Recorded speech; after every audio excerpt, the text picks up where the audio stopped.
How does MSR fit into the whole, idea and concept of secure software supply chain? Because when we do look at container images, there's so much in there that, sometimes folks don't even know what's running in their, software or services. If you think about the software supply chain, it's almost like a manufacturing concept, right? So your software is essentially your most valuable assets. That is the product that is being shipped out to your customers.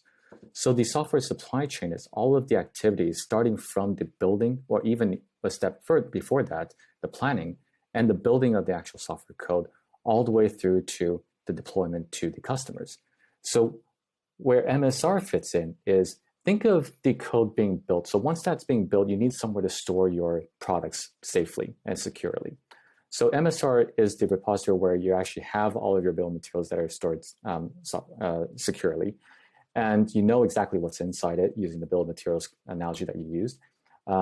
And then it's then be deployed into the rest of the chain. So the Mirantis Kubernetes engine that Chris mentioned earlier is how you would take those products and deploy it into your environments.